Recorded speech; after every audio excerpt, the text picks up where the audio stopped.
Hello and welcome back to Focus Atlanta. Again, I am your host, Keisha Lanceland. Thanks so much for continuing to watch. In this segment, we're going to talk a little bit about your dental health for the kids. I'm here with Dr. Z.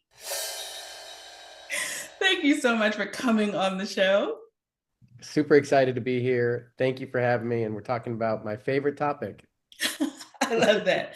You know what? I love when dentists for children make it easy and less scary. Can we start there?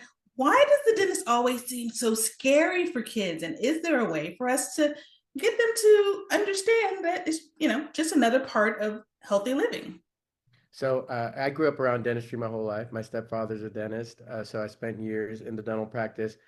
And I always found this phenomenon fascinating because I always thought it came from like the 80s. You know, you had Steve Martin, Little Shop of Horrors, and like the dentist was always like this kooky, clumsy, kind of scary character.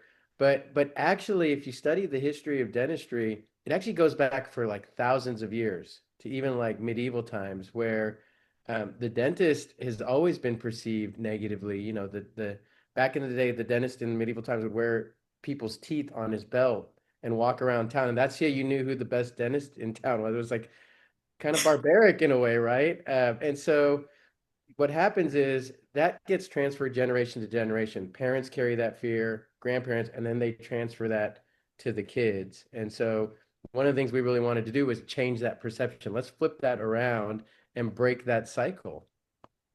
Excellent. And it seems like it's a daunting thing, but little small ways you can break the cycle with your kids. When you show your kids Yeah. that you are going to your annual visits and it's not a scary thing for you, they kind of learn by example. 100%. Here's my first rule. Keep it positive. A lot of times as parents, we sort of keep things a little bit punitive. Like if you don't brush your teeth, you're going to the dentist to get the shot. Well, now that child just registered, dentist is scary. I'm getting a shot every time I go versus creating a positive relationship, going every 6 months. That's important. Your frequent visits, because that builds that connection and bond.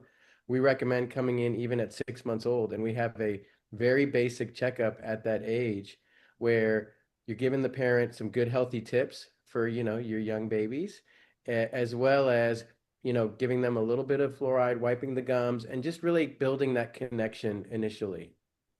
Oh, that's it.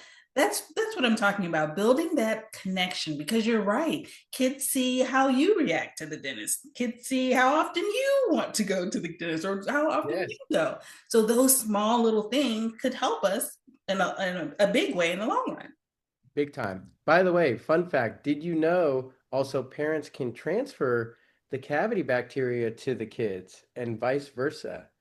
So a lot of times, what we don't realize is the cavity bacteria is a disease, right? Number one chronic disease amongst children today in the United States. And what happens is, maybe you're sharing some food on a spoon and, hey, look at me eating it. And then boom, you put it in your mouth and then feed it to your child. If you have any cavities in your saliva, you can transfer that to your child. So, it also is not just the fear, it's actually the cavities as well. We got to be careful of. Oh my goodness, you're right. I hadn't even ever thought about that. Yes. How can we start? What are the first things that we need to do with our kids at the house, even in the morning as we're, showing them how to brush in certain ways? Are there other things that we could do to help our dentist, to help our friends when we get to the dentist's office? Yes, love it. We want you to come in with no cavity. So that would be number one. So I think making it fun, I always stress, keep it engaging. What interests your child? There's a lot of great, there's millions of different toothbrushes you can buy, characters that they like. I also love these little timers. These are really cheap. A lot of times your dentist will give them, we give these to our patients. They're 2-minute timers.